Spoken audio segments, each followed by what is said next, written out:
I'll just begin this video with this. Hi friends, I'm host Eric, host of Talking with Famous People, and yesterday I made a pretty good video called Is Jordan Peterson an ISFJ? It was just 3 minutes long, and it expressed one central thesis, namely it demonstrated how SI people talk versus how Jordan Peterson talks, and makes the point that Jordan Peterson therefore is not an SI using type. This video, however, is not going to be nearly as good, and the reason it's not going to be as good is because it lacks what that picture I started with shows. It lacks introverted intuition. This video is handicapped by the fact that it's not initiated by a single vision of mine. Instead, it's a response to a comment I got on that video yesterday. This comment that I'm responding to is kind of all over the place, and accordingly, my response video to it is lacking in a central thesis. Talking with famous people. Here's the first paragraph. I'll give you the summary first. First paragraph says, Jordan Peterson is not an ENTJ. The actual text of it is, Dear sir, I'd like to offer some clarification on Jordan Peterson's personality type. While you've identified him as an ENTJ, I believe that's a misjudgment, and I'd like to explain why. Okay. Before diving in, I urge you to approach this with an open mind. I understand that it's natural to feel defensive when someone challenges a strongly held belief, especially if you're an ENTP. However, consider the possibility that there's room for another perspective. You can summarize this paragraph as Eric will feel defensive about this. And then this paragraph, imagine the potential breakthrough if you were wrong. It can be thrilling to realize that something we've held as true might actually be incorrect, opening up new avenues of understanding. With that in mind, I invite you to explore my argument. Okay, well, let's see what his argument is. When you summarize this paragraph is, if Eric can overcome his defensiveness, he'll experience excitement by a new perspective. All right. I'm going to argue that Jordan Peterson is actually an INFJ. So here he makes the claim that he's an INFJ and says he's going to argue this. And then it says, I realize this might be surprising, especially since you're certain that your wife is an INFJ and she seems nothing like Jordan Peterson. The key difference is that your wife is likely an ISFJ, not an INFJ. Okay, so what makes you think that Rachel's an ISFJ? He says now, next in the paragraph, I can imagine you might be skeptical, even dismissive of this suggestion. ISFJs often have an undeserved reputation for being passive or less intelligent, but the truth is, they can be incredibly sharp. In Socionics, an ISFJ is considered the ideal match or dual for an ENTP. This paragraph can be summarized as Eric feels skeptical and dismissive, and that's because Eric underestimates ISFJs. Otherwise, he'd understand that his wife, even though she's smart and intuitive and stuff, she still could be an ISFJ, and then he'd be fine with that. And then he says, allow me to briefly introduce Socionics, because the MBTI system has significant limitations, particularly in how it neglects the role of the unconscious functions. I don't use the MBTI system. I explain defensible typology, and what I mean is exactly what I just said. When I explain typology, I only explain those claims, mechanics, and so forth that I can defend argumentationally, which is how we determine what has primacy as an explanation. Obviously, I'm very familiar with Socionics. I studied it a great deal, back to the beginning of my exploration of cognitive functions and typology. I fully embrace a function model that articulates 8 functions with 8 distinct slots. The core of the human psyche, known as the id, is crucial for understanding motivation and behavior. According to Socionics, every person has a cognitive function in this core that is just as powerful as the dominant function, if not more so. This function often elicits strong reactions, such as discomfort or offense, especially when encountering others. Basically, he's talking about 6-slot demonstrative function. In Socionics, they wouldn't call it 6-slot. They'd number it something else. But the demonstrative 6-slot function, what I call a countervalued function, or BB calls a critical parent function, yeah, that is the role of TE in me. That's true. So to summarize the paragraph, Socionics is better than the MBTI that Eric affirms, which I don't. Socionics articulates function mechanics according to Freudian architecture, which is suggested to be powerful and important, but not explained at all and not delineated as meaning any specific distinction, right? T demonstrative expresses a critical parent. I don't disagree with that at all. And Eric is likely to have strong feelings in response to T. I understand that I countervalue T. I experience it frequently. And metacognate very competently. Okay, so now let's go on to the next paragraph. As an ENTP, your id function is TE. Okay, yeah, I get it. My 6 life function is TE. Rachel's is FI. Gotcha, okay. That's true. Rachel's 6 life function is FI.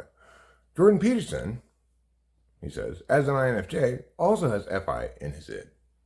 Okay, yeah, I get that. So you're claiming that Jordan Peterson is an INFJ. That means necessarily that you're claiming that he's got 6 slot FI. I understand the mechanics of things.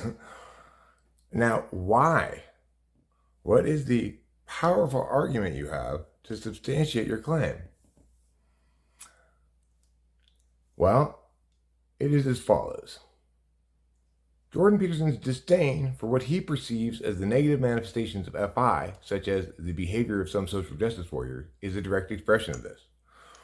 So, okay, it is the case that Jordan Peterson expresses disdain for social justice warriors, postmodernists he calls them, relativists or whatever. I don't think that's actually expressing a disdain for FI, although it might be for subjectivity in general. Figures like Ben Shapiro and Donald Trump, who are ENTJs, exemplify this. Now, he seems to get that Ben Shapiro and Donald Trump are wildly different in their expressions of values, in their use of language, in the way they talk, the way they argue, the way, etc., and a bunch of different things. And so he says, it's not just about vocabulary, it's about using words to assert dominance. Well, in fact, there's a difference between winning an argument, because you've established what's correct, an actual expertly judged argument is flowed. It's a sequence of claims and responses, right?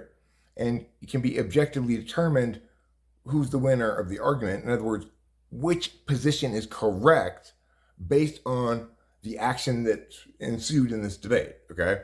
Keep in mind, commenter, I am a professional debate coach. So I know very well about verbal sparring, sometimes called dark logic, as you say. TE is not about arguing, logic, debate.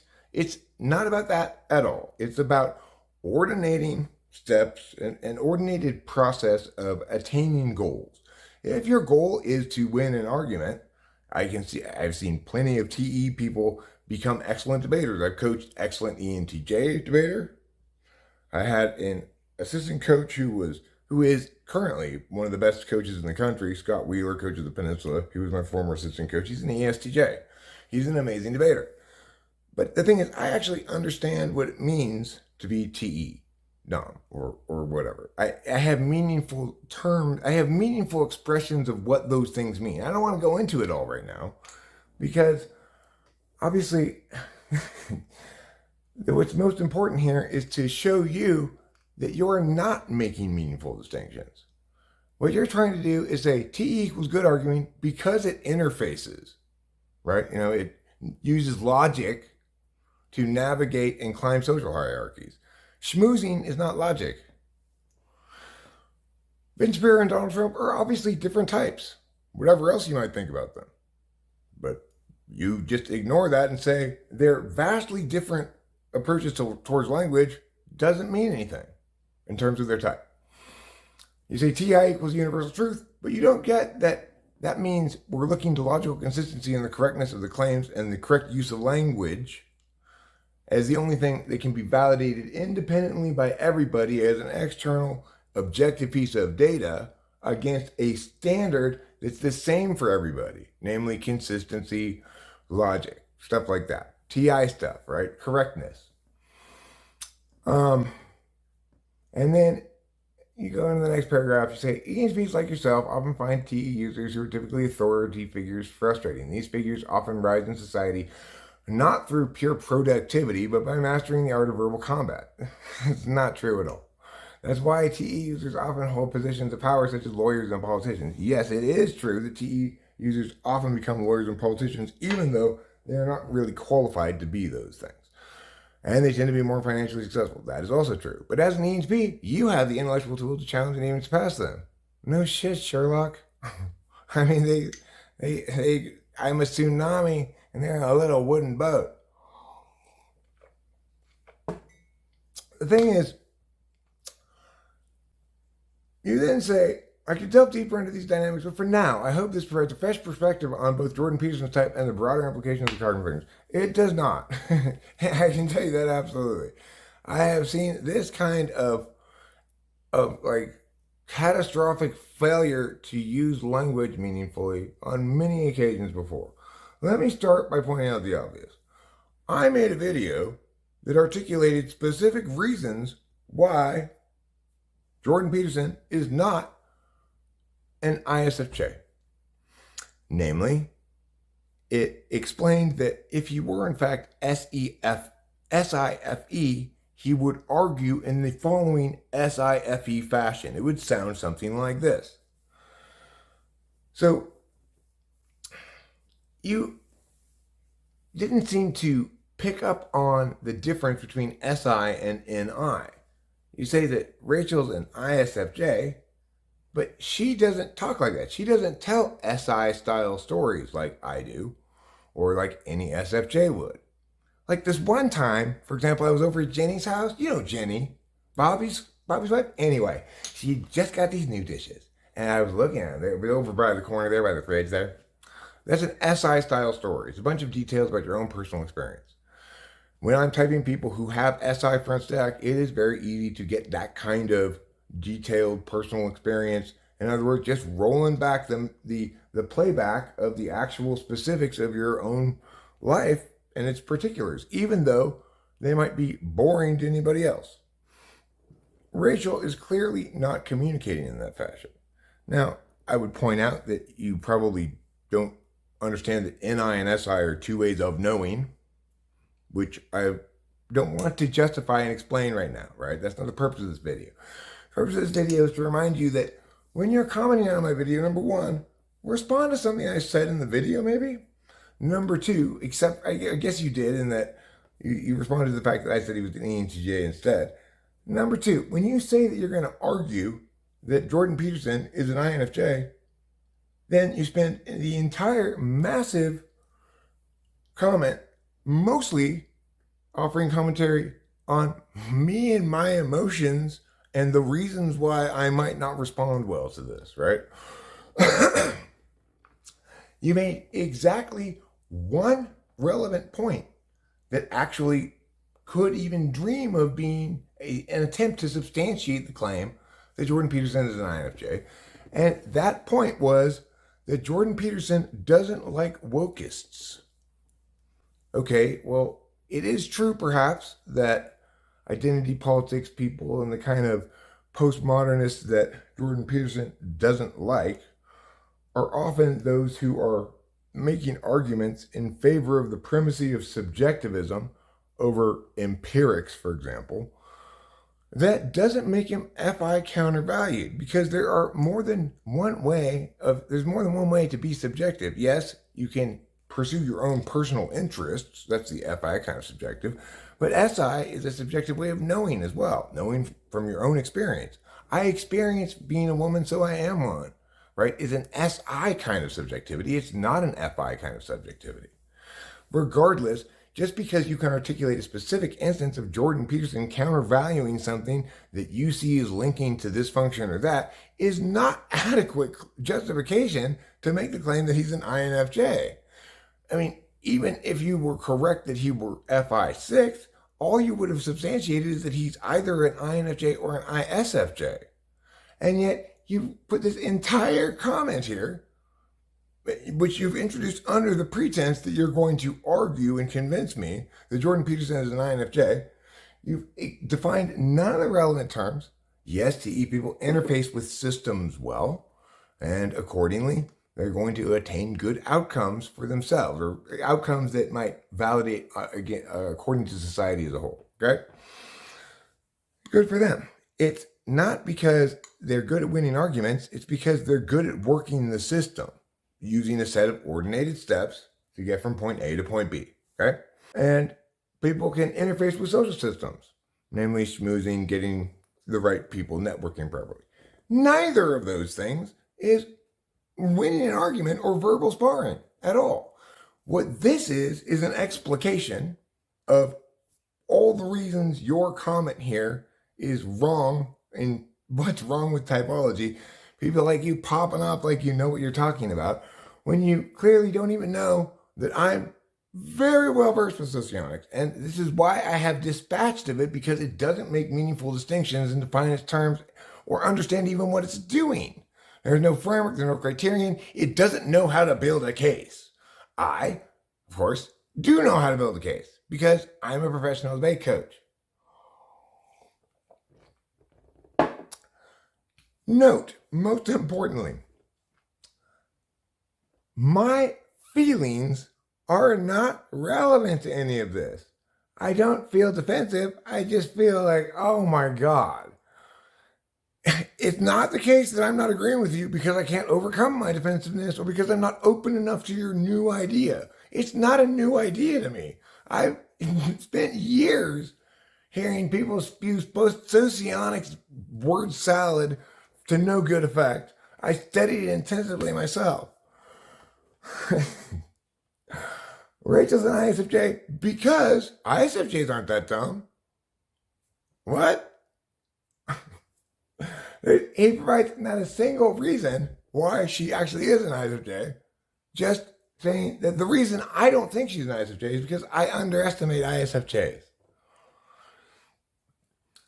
He claims that I argue MBTI explanation of cardinal functions, which I definitively don't, having actively rejected it many times on many videos from nearly the very outset.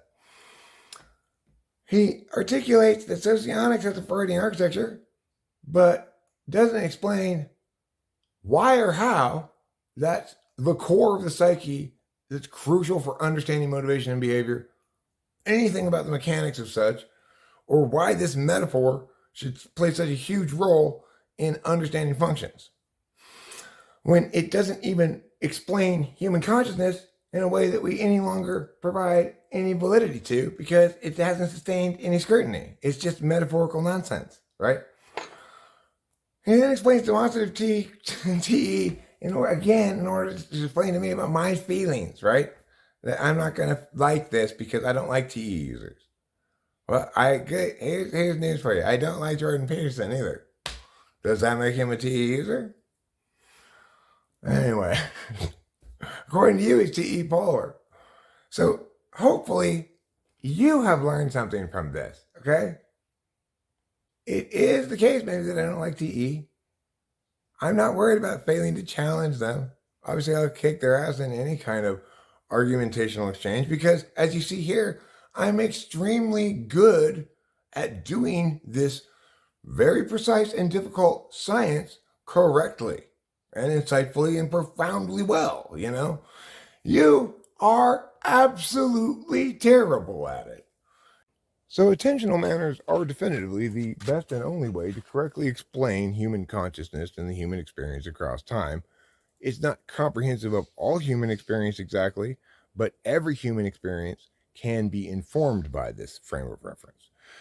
Of course, the fact that people pay attention is indisputable. The fact that people pay attention in different ways is indisputable. The fact that knowledge, knowing something, deliberating something, taking action and interfacing are all different modalities of being is indisputable. But these observations, though true, correct, righteous, and just, are not the sort of thing like, I've measured this tree, it's this tall. I've done a spectrographical analysis of this object, this is its composition. In other words, philosophy requires people to maintain that level of concrete rigor without actually entering into the physical world. And almost nobody can do that. Meanwhile, in typology, everybody is being creative and insightful without being rigorous. So we've got endless displays of misinformation all around this tiny island here in Talking with Famous People of a proper parsing of things. Remember, I'm not claiming that I'm so much more insightful than other people or creative that that's why I'm correct about typology. I'm saying I'm being less creative and that I'm being rigorous about my insights in a way that nobody else is. In other words, I can actually defend my explanations, whereas for other people, they're not trying to make explanations that are defensible. They're trying to have fun and explore creatively with these ideas. This naturally infuriates me, or it used to. Now I've kind of given up on typology. For every one of me, there's a million of this guy. So let's go back to this to tie this whole thing together. What is on this album cover? It's a banana. Very straightforward. What is comment? A mishmash of a bunch of different things. And that's the absence of effective NI. If that comment is your proof that Jordan Peterson is an INFJ, sir, you need to go back to word school, where you learn that words mean specific things, not just whatever farts come out of your ass. Take that. Thank you very much. And the end. Talking with famous people.